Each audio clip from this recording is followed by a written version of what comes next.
Hi friends, இன்றைக்கு ஒரு புது வீடியோ. இந்த வீடியோ பார்த்தீங்கன்னா சனிக்கிழமை ஃபுல் டே ஒரு vlog-ஆக வந்து நாங்கள் என்னென்ன சனிக்கிழமை செய்தோம்னு சொல்லி ஷேர் பண்ணியிருக்கிறேன். அன்றைக்கி பார்த்தீங்கன்னா இங்கே உள்ள ஒரு ஸ்வீட் சாப்பாடு தான் நாங்கள் செய்திருந்தோம். பார்த்தீங்கன்னா கத்தோஃபுல் கிராத்தின். ஸோ கத்தோஃபுல் கிராத்தினுக்கு கத்தோஃபுல் மட்டும் இல்லாமல் நாங்கள் மரக்கறிகள் கொஞ்சம் போட்டு செய்திருந்தோம். பார்த்திங்கன்னா உங்களுக்கு என்ன விருப்பமோ அது எல்லாமே சேர்க்கலாம். நாங்கள் பார்த்திங்கன்னா காலிஃப்ளவர், ப்ரொக்கோலி, சின்ன கறிமிளகா, ரெட் கலர், க்ரீன் கலர், வெங்காயம் எல்லாமே சேர்த்துருந்தோம். இதுக்கு பார்த்திங்கன்னா என்னோடய ஹஸ்பண்ட் தான் இன்றைக்கி ஃபுல்லாகவே வந்து சமையல். ஸோ இங்கே உள்ள ஸ்வீட் சாப்பாடு வந்து அவர் வந்து நல்லா செய்வார், அதனால் அவரையே விட்டாச்சு. அந்த கிராத்தினுக்கு பார்த்திங்கன்னா அந்த சாஸ் வந்து ரொம்ப ஈஸி. கொஞ்சம் பாலில் பார்த்திங்கன்னா எவ்வளோ சாஸ் தேவையோ அதுக்கேற்ற மாதிரி பாலுக்கு அதில் பார்த்திங்கன்னா கொஞ்சம் கறி பவுடர், உப்பு, அப்புறம் வெள்ளைப்பூண்டு பவுடர், அப்புறம் மிளகு, கொஞ்சம் சீஸ், அது மட்டும் இல்லாமல் ஷ்னிட்லாவுன்றது அது பசிலிக்கும் எல்லாமே காஞ்ச ட்ரைட் தான் எடுத்துருக்குறேன். ஸோ அது எல்லாத்தையும் மிக்ஸ் பண்ணிவிட்டு இந்த அவிச்சு வெட்டி வச்சு இந்த கிழங்குக்கு மேலே ஊற்றிட்டாரு. அதுக்கு பிறகு பார்த்திங்கன்னா அந்த தனியாக வதக்கின மரக்கறியும் அதோடய சேர்த்துக்கிட்டாரு. ஸோ தனியாக வந்து கிழங்கு சேர்த்து சாப்பிட்றத விட இப்படி மரக்கறியால் சேர்த்து சாப்பிட்றது நல்லாயிருக்கும். அண்ட் அதுக்கு மேலே வந்து பார்த்திங்கன்னா சீஸை வந்து நல்லா தூவிக்கிட்டாரு. இடைக்கிடையே பட்டரும் போட்டுக்கிறோம். ஏன்னு சொன்னால் அது நல்லா மாய்ஸ்டாக இருக்கும், காய விடாது, அதனால நல்ல சாஸாகவும் வரும். ஸோ அன்றைக்கி உண்மையிலே வந்து ரொம்ப நல்லா இருந்தது. ஸோ நல்ல சீஸ் எல்லாம் போட்டுட்டு இதை பார்த்திங்கன்னா பக்கோஃபனில் வந்து அவனில் வந்து ஒரு 1/2 an hour வச்சாலே போதும். ஏன்னா ஏற்கனவே கிழங்கு வந்து வெந்திருக்கு, அதனால வந்து நீங்கள் மேலதிகமாக வந்து வைக்க தேவையில்லை.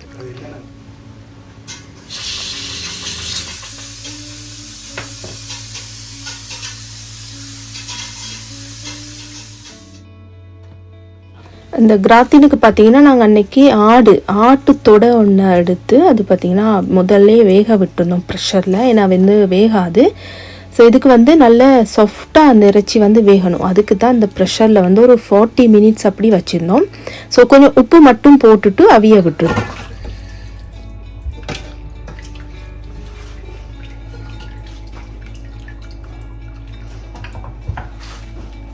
ஷேப்பே மாறி போச்சு தானே. ஆனால் எலும்பு கலந்துட்டீங்க இப்போ எலும்பு 40 நிமிஷம் வெந்த பிறகு பார்த்திங்கன்னா அதை எடுத்து நல்லா க்ளீன் பண்ணுவோம். அதில் வந்து சவ்வெல்லாம் இருக்கும். அதெல்லாம் பார்த்திங்கன்னா கடிப்பட்டால் ரொம்ப சிலவங்களுக்கு வந்து பிடிக்காதனால நாங்கள் வந்து அதெல்லாம் வந்து க்ளீன் பண்ணுவோம். அதுக்கப்புறம் வந்து இதுக்கு வந்து இடையில பார்த்திங்கன்னா வெள்ளைப்பூண்டு வந்து அவர் குத்தி விடுறாரு, அது நல்லா வாசமாக இருக்கும். இதுக்கு தனியாக வந்து செப்பரேட்டாக ஒரு மசாலா ரெடி பண்ணுறாரு. கொஞ்சம் வந்து ஆலிவ் ஆயில் இல்லைனா எண்ணெயோ வேணுங்கிறத போட்டுக்கலாம். அதுக்கு மேலே வந்து கொஞ்சமாக வந்து knoblauch, அதாவது வெள்ளைப்பூண்டு பேஸ்ட் இருக்குல்ல, அது நாங்கள் கடையில் வாங்கியிருந்தோம். அது கொஞ்சமாக தனி மிளகாத்தூள், அப்புறம் வந்து இங்கே உள்ள இலைகள், காஞ்ச இலைகள், அதாவது பசிலிக்கும், மற்றது வந்து பேத்தஸ்லி, அப்படி அது எல்லாத்தையும் போட்டு நல்லா மிக்ஸ் பண்ணிவிட்டு உப்பையும் கொஞ்சம் சேர்த்துக்கிட்டு எல்லாம் வந்து இந்த மசாலா வந்து இந்த ஆட்டு தொடைக்கு மேலே நல்லா தடவிட்டோம். ஸோ தடவிட்டு அதுக்கு வேணும்னா நீங்கள் வந்து பட்டர் போட்டுக்கலாம். பட் வந்து என்னோடய ஹஸ்பண்ட் பார்த்திங்கன்னா ஆட்டு கொழுப்பு நாங்கள் செப்பரேட்டாக வாங்கும்போதே அது சொல்லி வாங்கி வச்சுருந்தோம். அதனால வந்து அதை வாங்கி அதுக்கு மேலே அதை தூவிட்டார். அப்போ ஸோ நல்லா மாய்ஸ்டாக இருக்கும், காய விடாது, அதுக்காக தான்.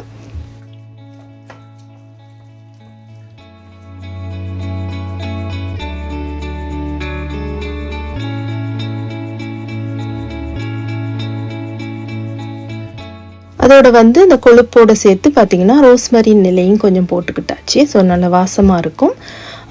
அந்த கத்தோஃபல், அந்த கிழங்கும் இந்த ஆடையும் வந்து ஒரே தரத்தில் வந்து அவனில் ஒரு 20 to 30 minutes அப்படி வச்சுருந்தோம். ஏன்னா வந்து ரெண்டுமே அவிஞ்சிருந்தது அதனால. ஸோ பார்த்திங்கன்னா இப்போ கொஞ்சம் நேரத்துலேயே ரெடி ஆயிடுச்சு. எங்களுடைய லன்ச் வந்து இன்றைக்கி ரெடி ஆயிடுச்சு. அன்றைக்கி பார்த்திங்கன்னா என்னோடய மகன் வந்து வந்திருந்தார். அவர் வந்தாலே எப்போவுமே எங்களுக்கு ஸ்பெஷலாக வந்து சமைப்போம். அன்றைக்கும் அப்படி தான் இருந்துச்சு.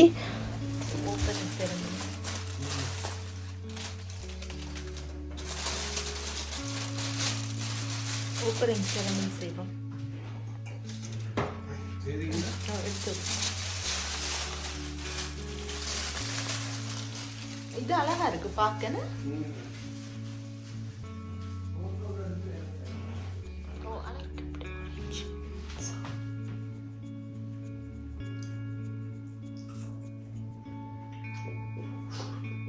கொழுப்புல அது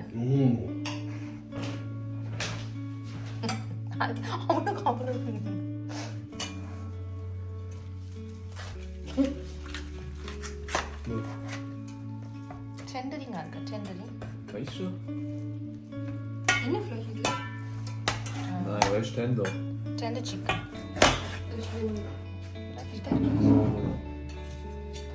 Diese Leibboot oder? அப்படி இல்லை, வெளியில வெளி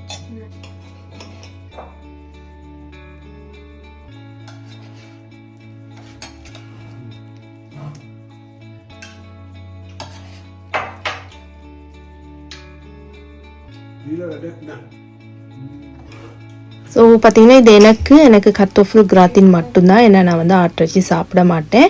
ஸோ அவங்க 3 பேரும் ஆட்டிறைச்சி அண்ட் அந்த கர்த்தோஃபில் கிராத்தின் எல்லாமே நல்லா என்ஜாய் பண்ணியிருந்தாங்க அன்றைக்கி லஞ்சுக்கு.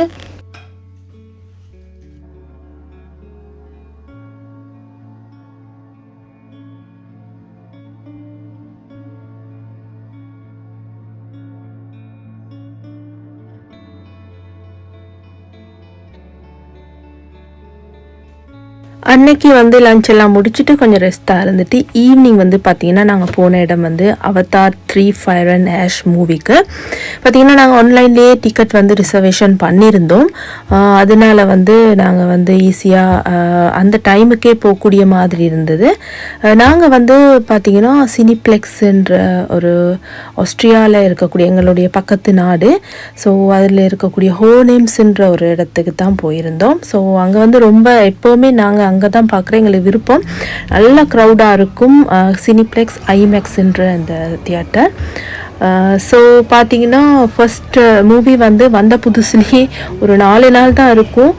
ரிலீஸுக்கு அப்புறம் 4 நாளில் நாங்கள் போனபடியாக நல்ல ஹை டிக்கெட் தான் பே பண்ணியிருந்தோம். ஒரு ஆளுக்கு வந்து 17 ஃப்ராங்க்ஸ் அப்படி 17 euro அப்படி முடிஞ்சுது.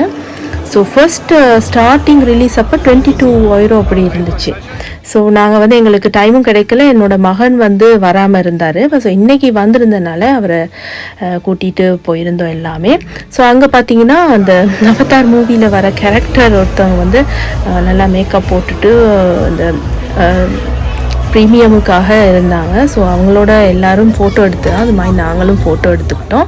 அண்ட் பாப்கார்னும் நல்ல பெரிய பாப்கார்ன் ஒன்று வாங்கி என்னோட கையில் தந்துட்டாங்க. நான் அதை வச்சு நாங்கள் அதை முடிக்கப்பட்ட பாடு. ஏன்னா அது வந்து ஃபுல் மீல் மாதிரி நல்ல வயிறு ஃபுல் ஆக்கும் பாப்கார்ன்.